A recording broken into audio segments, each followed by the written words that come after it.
الحمد لله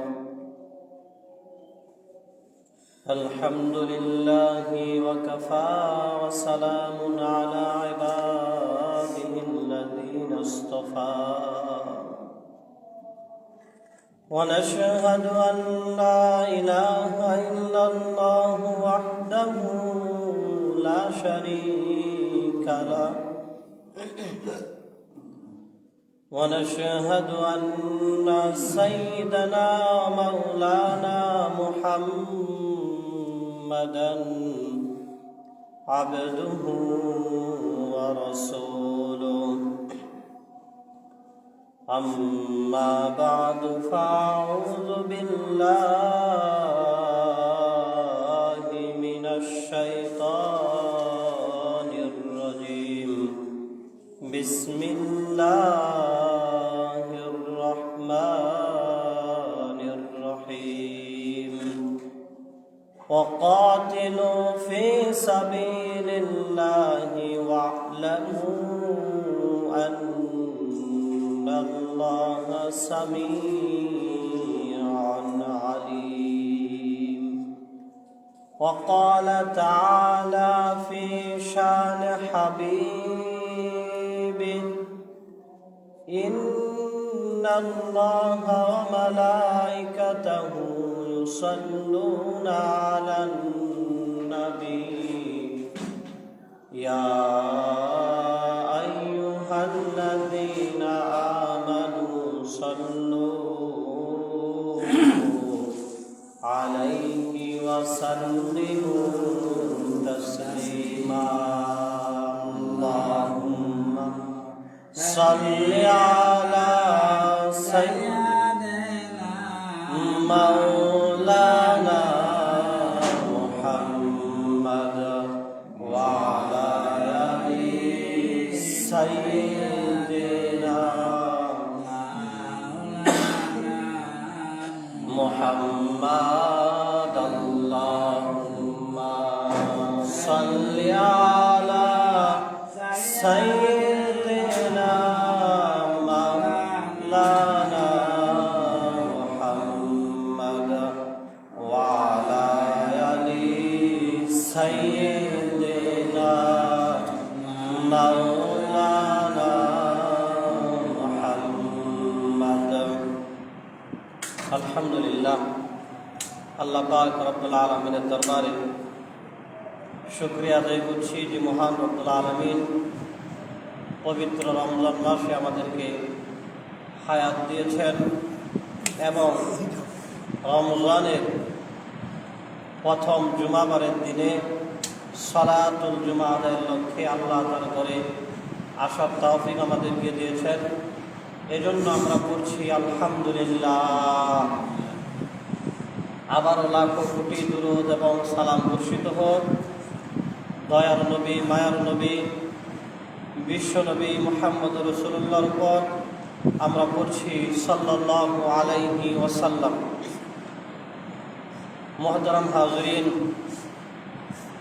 শুরুতেই যেহেতু রমজান মাস রোজার মাস চলছে, আমরা সবাই যাদের উপর রোজা আল্লাহ সুবহানাহু ওয়া তাআলা ফরজ করেছেন আমরা রোজা পালন করছি, এই সম্পর্কে আপনাদেরকে অল্প করে বলছি যে আল্লাহ পাক রব্বুল আলামিন রোজাকে শুধুমাত্র রমজানের রোজাকে শুধুমাত্র আল্লাহর বিধান হিসাবেই সাব্যস্ত করেননি, বরং রমজানের রোজাকে আল্লাহ পাক রব্বুল আলামিন গোটা ইসলামের পঞ্চবৃত্তির একটা বৃত্তি করে দিয়েছেন। সুবহানাল্লাহ।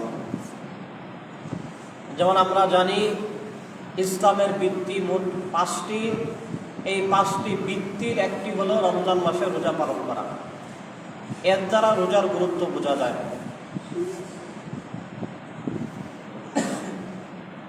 রমজানের রোজার আরেকটা অন্যতম গুরুত্ব হলো আমাদের জন্য যেমন রমজান মাসে রোজা ফরজ করা হয়েছে, আমাদের পূর্বেও অন্যান্য জাতিদের জন্য রোজা ফরজ করা হয়েছিল।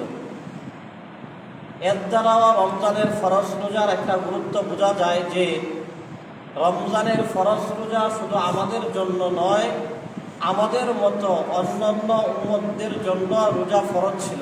এটা আল্লাহর কোরআনের কথা। আল্লাহ সূরা বাকারার 183 নং আয়াতে বলেছেন, আল্লাহ বলেছেন, কুতিবা আলাইকুমুস সিয়াম কামা কুতিবা আলাল লাযিনা মিন ক্বাবলিকুম, যে তোমাদের উপর রমজানের রোজা ফরজ করেছি অনুরূপভাবে তোমাদের পূর্ববর্তীদের উপরও ফরজ করা হয়েছিল। এই কথাটুকুর দ্বারা রমজানের ফরজ রোজার গুরুত্ব বোঝা যায় যে ফরজ রোজা শুধু আমাদের জন্যই নয়, আমাদের পূর্ববর্তী উম্মতদের জন্য ফরজ রোজা ছিল। রমজানের রোজার আরেকটা গুরুত্বের দিক হলো, যদি কোনো ব্যক্তি শরীয়ী কারণ ছাড়া রমজানের রোজা না রাখে, তাহলে সারা জীবন রোজা রাখলেও রমজানের একটা রোজার ক্ষতিপূরণ কোনোভাবেই সম্ভব হবে না। যেমন তিরমিজি শরীফের হাদিসে এসেছে, নবীজি বলেন, মান আফতারা ইয়াওমান মিন রমাদান মিন গায়রি রুখসাতিন ওয়ালা মারাদিন লাম ইয়াকদি আনহু সাওমুদ দাহরি কুল্লাহু ওয়া ইন সামাহু আও কামা ক্বালা আন-নাবিয়্যু সাল্লাল্লাহু আলাইহি ওয়াসাল্লাম। নবীজি সাল্লাল্লাহু আলাইহি ওয়াসাল্লাম বলেন, যেই ব্যক্তি কোনো শরীয়সম্মত কারণ ছাড়া রমজানের একটা রোজাকে বাদ দিল, ভেঙে ফেলল, ওয়ালা মারাদিন, অথবা কোনো অসুস্থতা ছাড়াই, লাম ইয়াকদি আনহু সাওমুদ দাহরি কুল্লাহ, সে যদি সারা জীবন পর সেই একটা রোজার জন্য কাজা রাখে, ওয়াইন সামাহু, তাহলেও রমজানের একটা রোজার ক্ষতিপূরণ সম্ভব হবে না। এর দ্বারা বোঝা যায় রমজানের ফরজ রোজার কত গুরুত্ব, সারা জীবনের রোজা আর রমজানের একটা রোজা।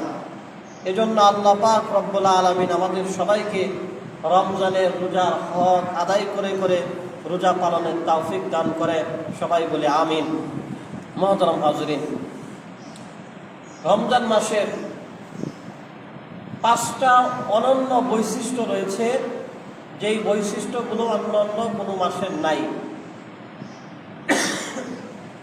রমজান মাসের অন্যতম বৈশিষ্ট্য হলো, গোটা কোরআনে কোনো মাসের নাম আল্লাহ পাক রব্বুল আলামিন উল্লেখ করেন নাই, শুধুমাত্র রমজান মাসের নাম উল্লেখ করেছেন।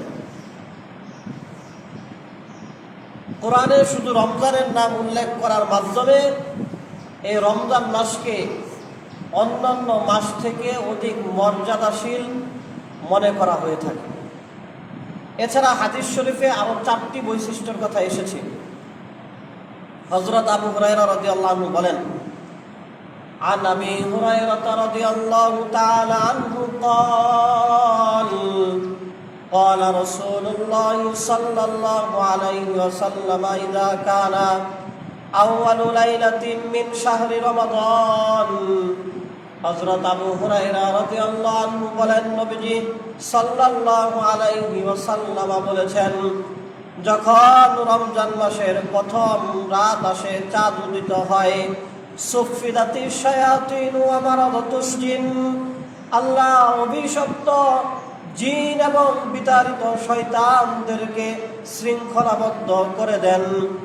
অগুলনিকাত আবওয়াবুন নার ফালাম ইফতাহ আনহা বাবুন, এবং জাহান্নামের দরজাগুলোকে বন্ধ করে দেওয়া হয়, একটা দরজাও অবশিষ্ট থাকে না।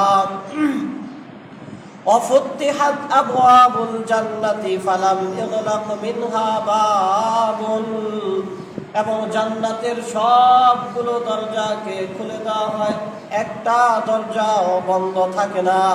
ওয়ায়ুনাদি মুনাদিন ইয়া বাগিয়াল খায়রি আকবিল, এবং আল্লাহর পক্ষ থেকে একজন ফেরেশতা ঘোষণা করতে থাকে, ওহে কল্যাণকামীরা, ওহে দুনিয়ার কল্যাণকামীরা, যারা নিজেদের জন্য কল্যাণ কামনা করো, যারা জাহান্নাম থেকে বাঁচতে চাও, তারা আমল করাতে লেগে যাও, কারণ রমজান মাস শুরু হয়ে গিয়েছে। ওয়া বাগিয়াশ শাররি আকসির, এবং ফেরেশতা ঘোষণা করতে থাকেন, ওহে অকল্যাণকামীরা, যারা সারা বছর কোনো নেক আমল করো না, গুনার সাথে জর্জরিত, তোমরা গুনাহকে ছেড়ে দাও, কেন রমজান মাস হলো নেকি উপার্জনের মাস। ওয়ালিল্লাহি মুতাকাউ মিনান নার ওয়া যালিকা কুল্লা লাইলাতিন, এবং রমজান মাসের প্রতি রাত্রে অসংখ্য জাহান্নামীদেরকে জাহান্নাম থেকে নাজাত দেওয়া হয়। সুবহানাল্লাহ। এই হলো মোট 5টি বৈশিষ্ট্য রমজান মাসের। প্রথম বৈশিষ্ট্য হলো রমজান মাসের নাম কোরআন শরীফে এসেছে, এজন্য রমজান মাস ফজিলতপূর্ণ। রমজানের আরেকটা বৈশিষ্ট্য, রমজান মাসে জিন এবং শয়তান যেগুলো মানুষকে আমলে ডিস্টার্ব করে, তাদেরকে আল্লাহ তাআলা শৃঙ্খলাবদ্ধ করে দেন। রমজানের তৃতীয় বৈশিষ্ট্য হলো জাহান্নামের সব দরজাগুলোকে বন্ধ করে দেওয়া হয়। রমজানের চতুর্থ বৈশিষ্ট্য হলো জান্নাতের সব দরজাগুলোকে খুলে দেওয়া হয়। রমজানের আরেকটা অনন্য বৈশিষ্ট্য হলো রমজান মাস শুরু হলেই একজন ফেরেশতা ঘোষণা করে, যারা নেক আমল করার মনস্থির করেছো তারা নেক আমলে লেগে যাও, কারণ রমজান মাস শুরু হয়ে গেছে। আর যারা কম বেশি গুনাহ হয়ে যায় তোমাদের দ্বারা, তোমরা গুনাহকে ছেড়ে দাও, থেমে যাও। রমজানের পঞ্চম বৈশিষ্ট্য হলো রমজান মাসের প্রতি রাত্রে অসংখ্য জাহান্নামীদেরকে আল্লাহ তাআলা জাহান্নাম থেকে মুক্তি দান করেন। আল্লাহ সুবহানাহু ওয়া তাআলা যে সুবর্ণ সুযোগ রমজানে আমাদের জন্য করে দিয়েছেন, শয়তান বন্ধ, শয়তান আবদ্ধ, জিনগুলা আবদ্ধ, জান্নাত খোলা, জাহান্নাম বন্ধ। প্রতি রাত্রে অসংখ্য গুনাহগারদেরকে জাহান্নামীদেরকে মাফ করে দিবেন। আল্লাহ যেন এই সুবর্ণ সুযোগ কাজে লাগিয়ে আমাদের সবাইকে আল্লাহর সন্তুষ্টি অর্জন করে জাহান্নাম থেকে বেঁচে জান্নাত কামাই করার তৌফিক দান করে, সবাই বলে আমিন। মুহতারাম হাজিরিন, আমরা রমজানে রোজা পালন করছি। স্বাভাবিকভাবে সারাদিন অভুক্ত থেকে আমাদের অনেকের কষ্ট হয়, কাজকর্ম অন্যান্য সময় যেরকম করা যেত হয়তো ওই রকম করা যায় না, একটু কম করতে হয়, এটাই স্বাভাবিক। এই কষ্ট করে রোজা রাখার দ্বারা আমাদের জন্য কি কি ফজিলত, গত জুমাতে বলেছিলাম, রমজানের রোজা আল্লাহ দেওয়ার অন্যতম কারণ আমরা যেন তাকওয়াবান হতে পারি, আল্লাহকে ভয়কারী হতে পারি। এর দ্বারা কি হবে, তাকওয়াবান হলে, এই বিস্তারিত কথা গত জুমাতে বলা হয়েছে, সেজন্য সেগুলো বলছি না। আজকে হাদিস থেকে আপনাদেরকে রমজানের রোজার ফজিলতের কথা বলছি। বুখারী এবং মুসলিম শরীফের হাদিস, নবীজি বলেন, কুল্লু আমাল ইবনি আদামা ইউযাফু লাহুল হাসানাতু আশরু আমসালিহা ইলা 700 দিআফিন। নবীজি সাল্লাল্লাহু আলাইহি ওয়াসাল্লাম বলেন, বনি আদম যখন কোনো নেক আমল করে, আল্লাহ পাক রব্বুল আলামিন তার একটা নেক আমলের কারণে কমপক্ষে 10টা নেকি দান করেন। ইলা 700 দিআফিন। যদি কখনো আল্লাহর কাছে এই নেক আমলটা পছন্দ হয়ে যায়, আল্লাহ হয়তো 70 কিংবা বাড়িয়ে 700 গুণ নেকিগুলোকে বৃদ্ধি করে দেন। সুবহানাল্লাহ। আল্লাহর নেক আমলে ছাপ দেওয়ার সিস্টেমটা হলো এমন, একটা নেক আমল বান্দার কবুল হবে, আল্লাহ 10টা নেক আমলে ছাপ দান করবেন। সুবহানাল্লাহ। এবং যদি আল্লাহ আরো বেশি দিতে চান, তাহলে সেটাকে 70 থেকে বাড়িয়ে 700 গুণ পর্যন্ত আল্লাহ বৃদ্ধি করে দিবেন। তাহলে আল্লাহ নেক আমলের ছাপ দেওয়ার জন্য কিভাবে দেন, হয়তো একটার জন্য 10টা কিংবা 700 পর্যন্ত বৃদ্ধি করেন। আল্লাহু আযজা ওয়া জাল, নবীজি বলেন, তবে আল্লাহ ঘোষণা করে দিয়েছেন, ইল্লা সাওম, রোজার হিসাবটা হলো ভিন্ন। ফাইন্নাহু লি ওয়া আনা আজজি বি। আল্লাহ পাক রব্বুল আলামিন বলেন, রোজা ছাড়া যত ইবাদত বন্দেগী রয়েছে সেগুলো সওয়াব একটার জন্য 10টা কিংবা 700 গুণ পর্যন্ত বৃদ্ধি করা হবে। তবে রোজাটা হলো ব্যতিক্রম। আল্লাহ বলেন, রোজা যেহেতু আমার জন্য রাখা হবে, সুতরাং রোজার সওয়াব, রোজার বিনিময়ে আমি আল্লাহ দান করব, সেটার জন্য কোনো পরিমাণ নির্দিষ্ট নাই। সুবহানাল্লাহ। অর্থাৎ রোজার সওয়াবের জন্য কোনো পরিমাণকে আল্লাহ পাক রব্বুল আলামিন নির্দিষ্ট করে রাখেন নাই। অর্থাৎ বান্দাকে জাহান্নাম থেকে বাঁচানোর জন্য যত নেকি দেওয়া দরকার, আল্লাহ যদি রোজাকে কবুল করেন তত নেকি দিয়ে জাহান্নাম থেকে বাঁচিয়ে জান্নাত দিয়ে দিবেন। সুবহানাল্লাহ।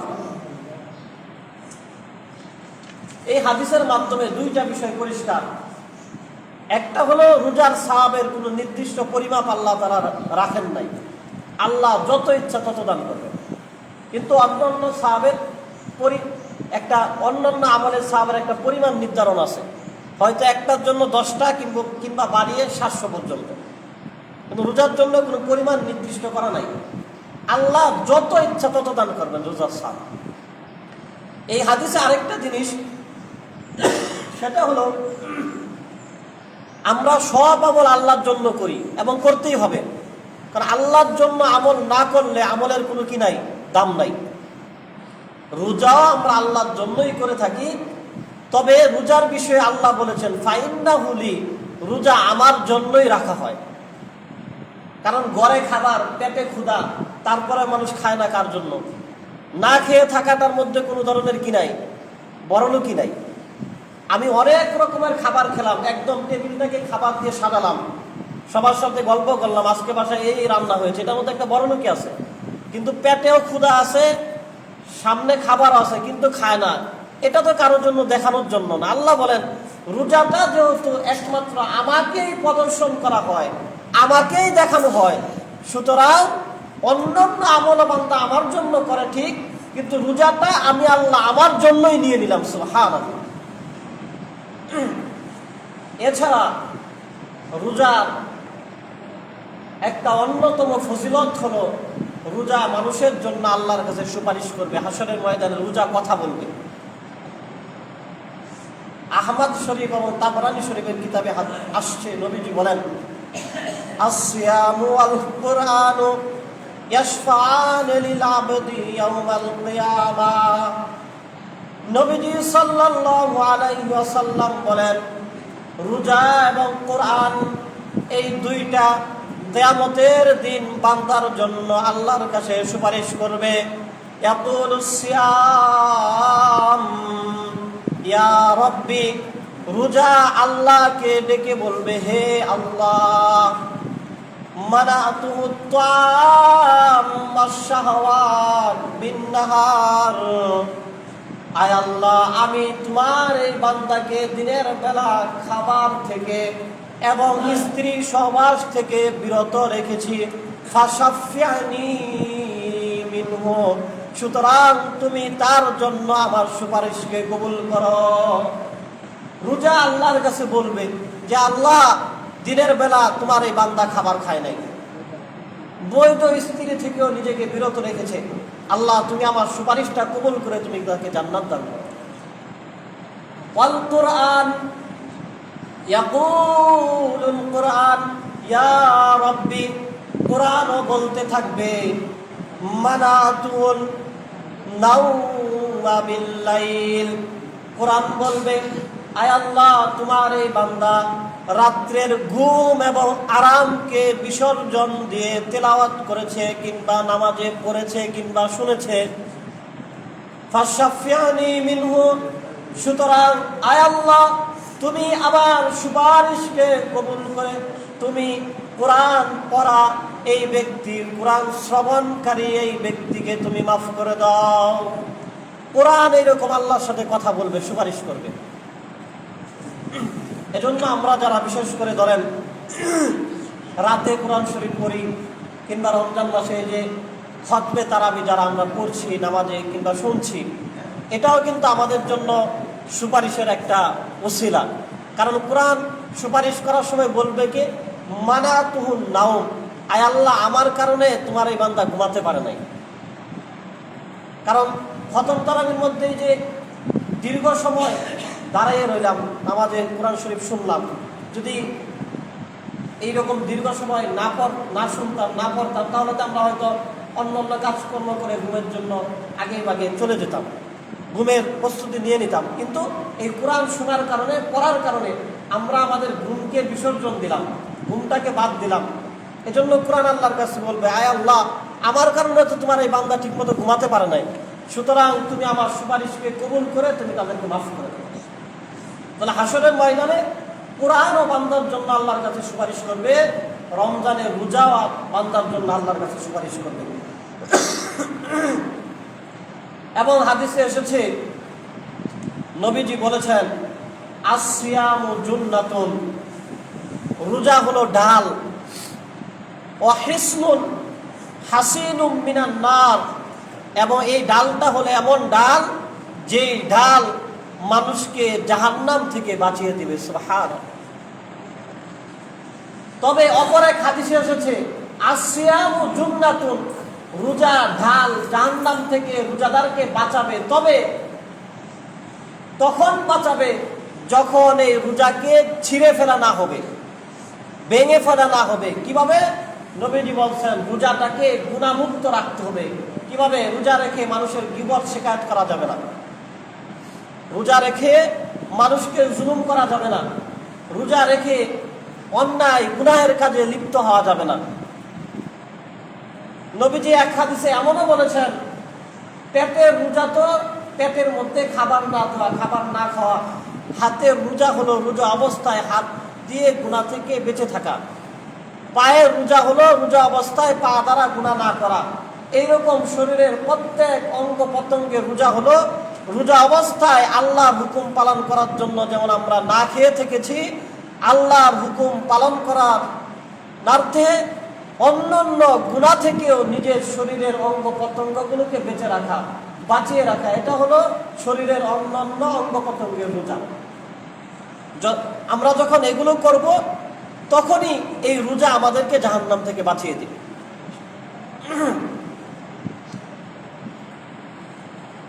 রোজার আরেকটা ফজিলত হলো, যারা দুনিয়াতে রোজা রাখবেন, আল্লাহ পাক রব্বুল আলামিন তাদের জন্য আলাদা একটা গেট বানাবেন জান্নাতে। ওই গেট দিয়ে তাদেরকে আল্লাহ তাআলা জান্নাত দান করবেন। সুবহানাল্লাহ। যেমন নতুন বরকে অভ্যর্থনা জানানোর জন্য একটা গেট বানানো হয়, যেটা বরের গেট। ওই গেট দিয়ে যখন বর প্রবেশ করে তখনই ফিতা কাটা হয়। সাধারণ বরযাত্রীর অন্য কেউ যদি যায়, তার জন্য ওই গেটের আয়োজন নাই, উল্লাসও নাই, ফিতারও ব্যবস্থা নাই। কারণ কেমন যেন ওই বিবাহের অনুষ্ঠানের মধ্যমণি হলেন ওই বর। অনুরূপভাবে যারা দুনিয়াতে রোজা পালন করবেন, আল্লাহ পাক রব্বুল আলামিন তাদেরকে এইরকম এক অনন্য সম্মানে সম্মানিত করবেন হাশরের ময়দানে। বুখারী এবং মুসলিম শরীফের হাদিসে এসেছে, নবীজি বলেছেন, ইন্না ফিল জান্নাতি বাবান ইকালু লাহুর রায়্যান ইয়াদখুলু মিনহু আস-সায়িমুনা ইয়াওমাল কিয়ামাহ লা ইয়াদখুলু মিনহু আহাদুন গায়রুহুম। নবীজি সাল্লাল্লাহু আলাইহি ওয়াসাল্লাম বলেছেন যে নিশ্চয় জান্নাতে আল্লাহ পাক রব্বুল আলামিন বিভিন্ন গেটের ব্যবস্থা রেখেছেন।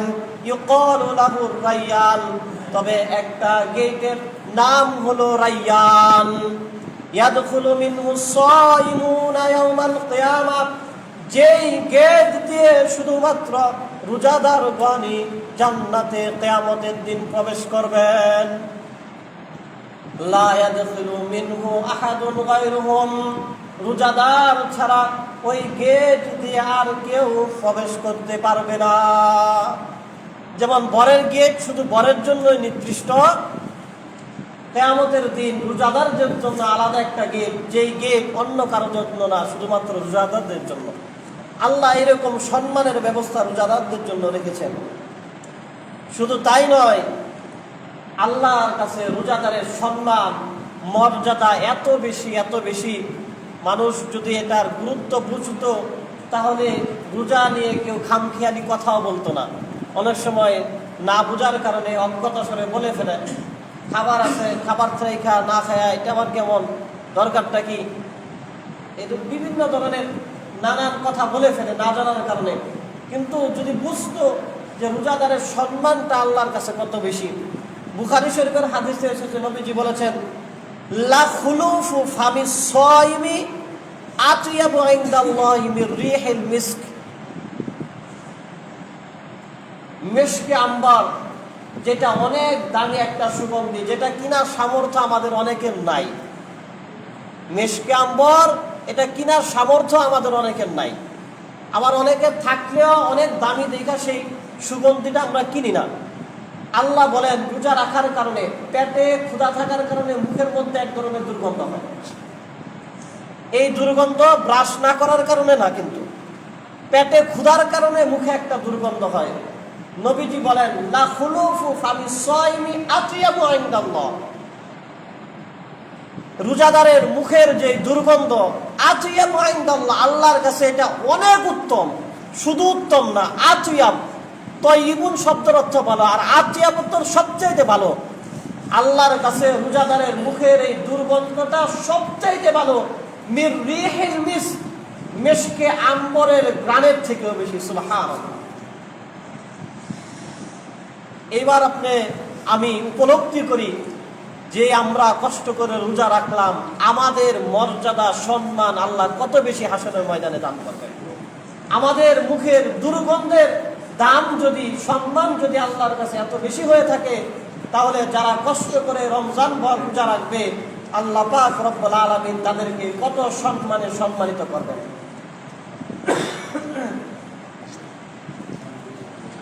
যেমন এক হাদিসে এসেছে, বুখারী শরীফের হাদিস, নবীজি সেখানে বলেছেন, মান সামা রমাদানা ঈমানান ইহতিসাবান গুফিরা লাহু মা তাকদ্দামা মিন যামবি আও কামা ক্বালা নবী সাল্লাল্লাহু আলাইহি ওয়াসাল্লাম।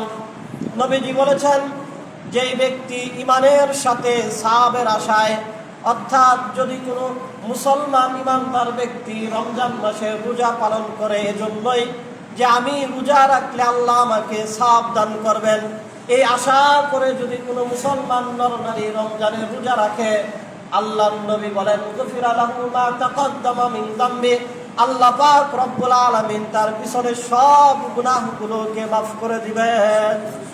শুধু রমজানে রোজা রাখবে, আশা করবে যে রোজা রাখলে আল্লাহ আমাকে মাফ করে দেবেন।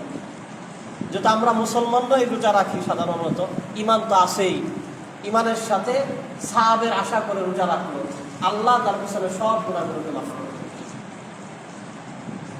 অপর এক হাদিসে এসেছে, নবীজি সাল্লাল্লাহু আলাইহি ওয়াসাল্লাম বলেছেন, রোজাদারের সম্মান মর্যাদা আল্লাহর কাছে এত বেশি, সালাসাতুন লা তুরাদ্দু দাওয়াতুহুম, আল্লাহ তিন ব্যক্তির দোয়াকে ফেরত দিবেন না, অবশ্যই আল্লাহ ফেরত দিবেন না। as-সাইমু হাত্তা ইফতার, এক নম্বর হলো রোজাদার ব্যক্তি যতক্ষণ পর্যন্ত না সে ইফতার করে ফেলে, অর্থাৎ সকালে সাহারি খাওয়ার পর থেকে নিয়ে ইফতারের পর্যন্ত যে সময়, এই দীর্ঘ সময় রোজাদার যে দোয়াগুলোকে করে, আল্লাহ পাক রব্বুল আলামিন সেই দোয়াগুলোকে ফেরত দেন না, সবগুলো কবুল করেন। তবে হাদিস শরীফে দোয়া কবুলের কিছু প্রেক্ষাপট আছে। দোয়া কবুলের, ধরেন দোয়া কবুল হওয়ার অন্যতম শর্ত হলো হালাল দোয়া করা। ধরেন আপনি হিংসাবশত দোয়া করা শুরু করলেন, রোজা রাখাই মনে করেন যে এর দোকানে তো অনেক বেচা কিনে হয়, আল্লাহ এর দোকানে যেন বেচা কিনা কমে যায়, হারাম দোয়া। এটা আপনি রোজা রাখাকে, এই দোয়া আপনি কাবা শরীফে যায় করলে এই দোয়া কবুল হতো না। আরেকজনের জন্য ধ্বংসের দোয়া, ক্ষতি করার দোয়া, এরকম হারাম দোয়া করার তো কোনো গ্রহণযোগ্যতা নাই, হারাম দোয়া। আরেকটা হলো দোয়া কবুলের অন্যতম শর্ত হলো নিজের রিজিকটা হালাল হওয়া। সারাদিন চান্দাবাজি কইরা, মানুষকে ঠকায়া, একদম নামাজ কইরা, একদম হজ কইরা দোয়া করলে আল্লাহ ওই রকম দোয়া কবুল করবে না। কারণ তার এই দোয়া করার আগে সে মানুষের যে ক্ষতি করছে, দেশ জনগণের যে ক্ষতি করছে, সেই ক্ষতিপূরণ আগে করতে হবে। এজন্য রুজি হারাম হলে দোয়া কবুল হয় না। দোয়া কবুলের আরেকটা অন্যতম শর্ত হলো দৃঢ় বিশ্বাসের সাথে দোয়া করতে হবে যে আল্লাহ আমার দোয়া কবুল করবেন, আমার খাবারটা হালাল, আমার যে দোয়া করতেছি দোয়াটা হালাল, ইনশাল্লাহ আল্লাহ আমার দোয়া কবুল করবেন। এরকম দৃঢ় বিশ্বাস নিয়ে দোয়া করতে হবে। দোয়া কবুলের প্রেক্ষাপট হলো কখনো বান্দা যেটা চায় যখন চায় আল্লাহ তখন সেটাই দান করবেন।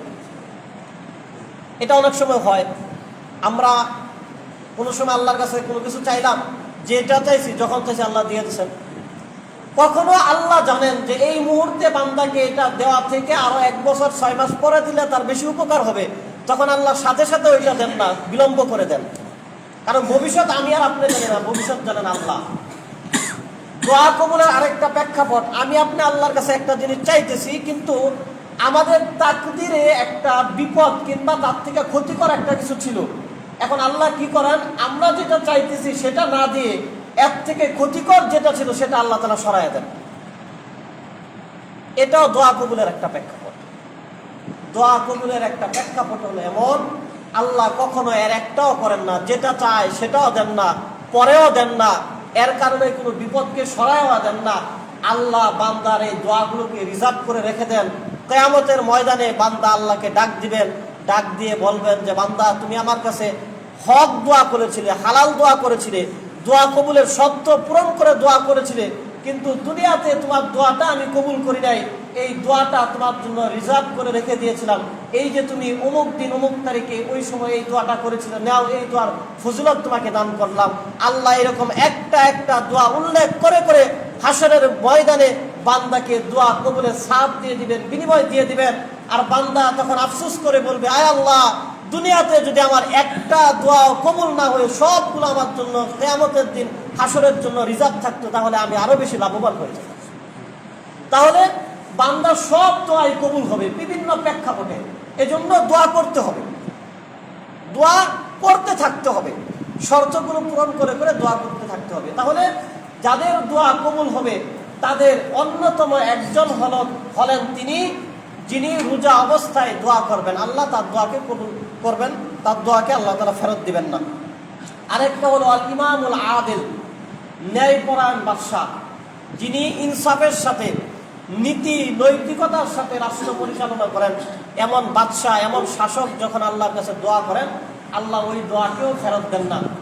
আরেকজন হলো ওয়াদাওয়াতুল মাজলুম, যখন কারো প্রতি জুলুম করা হয়, কাউকে নির্যাতন করা হয়, ওই নির্যাতিত ব্যক্তি যখন আল্লাহর কাছে দোয়া করেন, আল্লাহ ওই দোয়াটাকে ফেরত দেন না, ওই দোয়াকে কবুল করেন।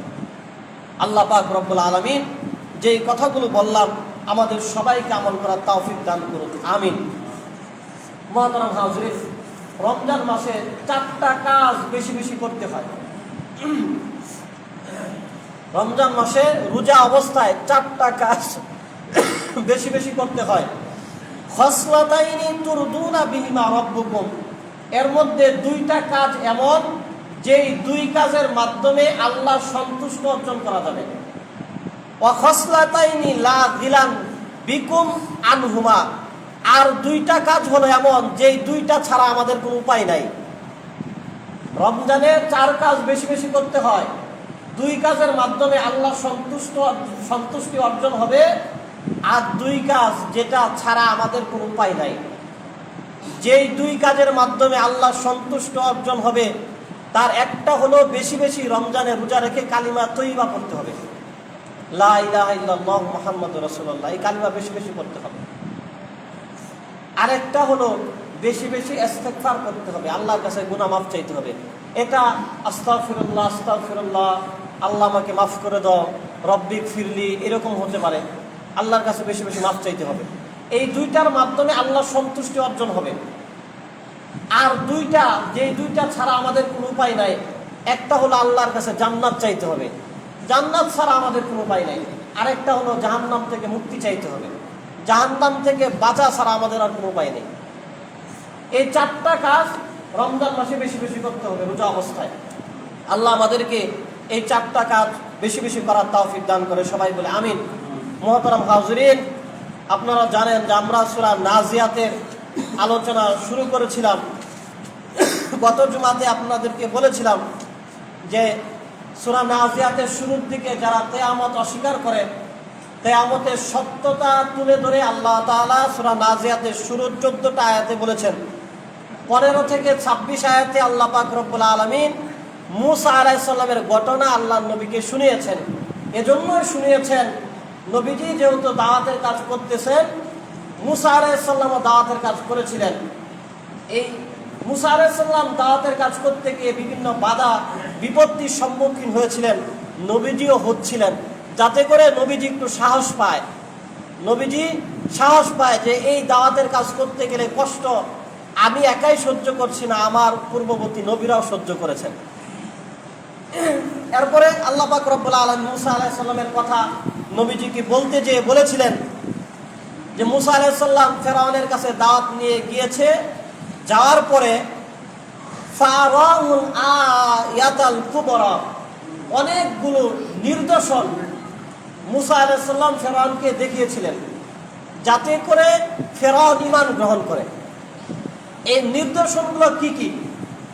সূরা বানী ইসরাঈলের 101 নং আয়াতে আসছে, আল্লাহ বলেছেন ওয়ালাকাদ আতাইনা মূসা 9 আয়াতিন বাইনাত, যে আমি মূসাকে সুস্পষ্ট 9টি মুজিজা দান করেছিলাম।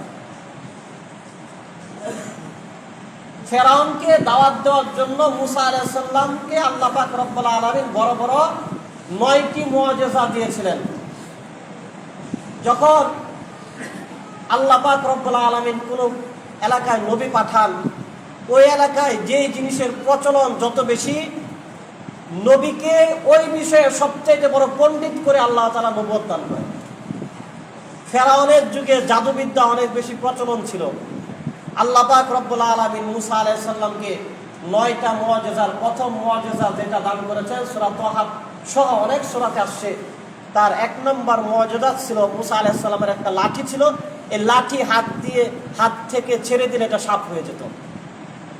ফেরাউন জাদুকরদের মাধ্যমে মানুষকে আল্লাহ থেকে দূরে সরিয়ে দিত, আর আল্লাহ পাক রব্বুল আলামিন ওই হাতের লাঠিকে সাপ বানিয়ে তার সব জাদুকরের জাদুগুলোকে নস্যাৎ করে দিয়েছিলেন।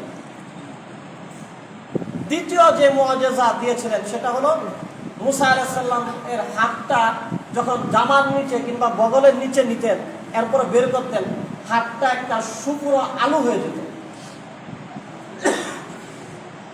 এটা হয়তো বর্তমান প্রেক্ষাপটে আমাদের কাছে অতটা গুরুত্ব আমরা বুঝি না, যে এই হাতের আলোটার গুরুত্ব কত বেশি। কারণ এখন তো আমাদের ইলেকট্রিসিটি আছে, রাস্তায় মোড়ে মোড়ে লাইট আছে, আলোর কোনো অভাব নাই।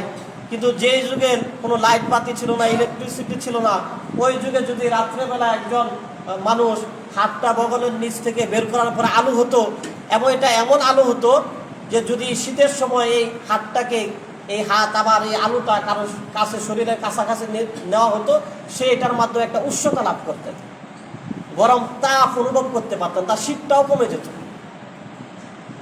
কারণ যখন মূসা আলাইহিস সালাম ফেরাউনকে দাওয়াত দিতে প্রথমবার গেছেন, ওই সময় মূসা আলাইহিস সালামের স্ত্রী গর্ভবতী ছিলেন, শীতকাল ছিল, ওনার স্ত্রীর একটু গরমের প্রয়োজন ছিল। আল্লাহ পাক রব্বুল আলামিন একদম খাপে খাপ মূসা আলাইহিস সালামকে মুজিজা দান করলেন, তার পরিবারের উপকার হলো।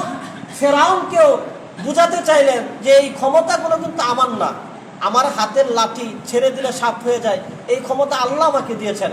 আমার হাত বুগলের নিচ থেকে নিয়ে বের করলে এটার মধ্যে আলো হয়, এই ক্ষমতা তো আমার না, এই ক্ষমতা আল্লাহ। যে আল্লাহ এই ক্ষমতা দিতে পারেন, সে আল্লাহর প্রতি তুমি ঈমান আনো। এইরকম একে একে 9টা মুজিজা মূসা আলাইহিস সালাম দেখিয়েছিলেন ফেরাউনকে। এর মধ্যে আরেকটা মুজিজা ছিল, মূসা আলাইহিস সালামের মুখে এক ধরনের তুতলামি ছিল, কথা বললে কিছুটা বেজে যেত মুখের মধ্যে। এটা এক সময় যখন ফেরাউনকে দাওয়াত দেওয়া শুরু করেছেন, আল্লাহ পাক রব্বুল আলামিন তার মুখের তুতলামিটাকে দূর করে দিয়েছেন। সুবহানাল্লাহ। এই মুজিজার একটা মুজিজার মতো একটা মুজিজা আমাদের দেশেও গত কয়েক বছর আগে দেখা গেছে। একটা ছেলে আমাদের দেশে রমজান মাসে বিভিন্ন চ্যানেলে কোরআন কেন্দ্রিক বিভিন্ন রিয়ালিটি শো হয়, এক জায়গায় একটা হাফেজ আসছে, সে কথা বলতে পারে না, তার নাম জিজ্ঞেস করলে কতক্ষণ সময় চলে যায়, নামটা বলতে চেয়েছে তুতলায়। কিন্তু এই তুতলা ছেলেটা যখন কোরআন শরীফ পড়া শুরু করে তখন কয়েক পৃষ্ঠা কয়েক পারা পড়ে ফেলে, তার মুখের মধ্যে আর বাজে না। সুবহানাল্লাহ। মুসা আলাইহিস সালামও নবুয়ত পাওয়ার আগ পর্যন্ত কথা বলতে গেলে মাঝে মধ্যে মুখে বেজে যেত, একটু তুতলামি আসতো।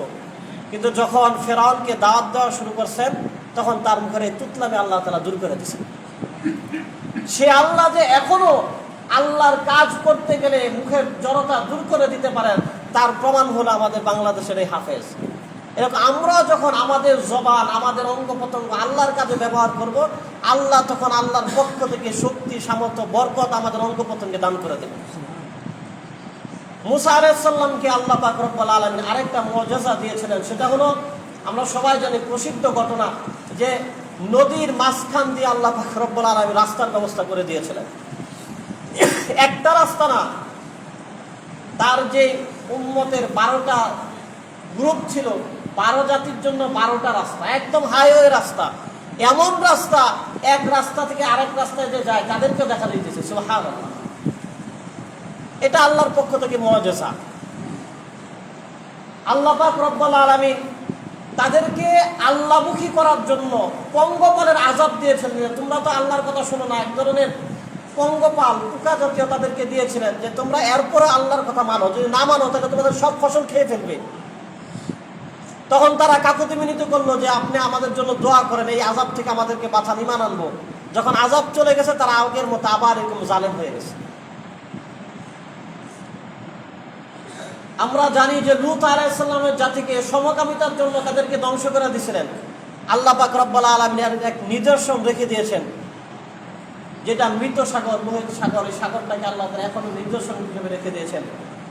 যে আল্লাহ একসময় আল্লাহর বিধান উলটপালট করে সমকামী হওয়ার জন্য তাদেরকে ধ্বংস করে দিয়েছিলেন, কিয়ামত পর্যন্ত যত জাতি আবার ওই জাতের মতো গুনাহ করবে, ওই গুনাহকে সাপোর্ট করবে, তাদেরকে আল্লাহ ধ্বংস করে দিতে পারবেন।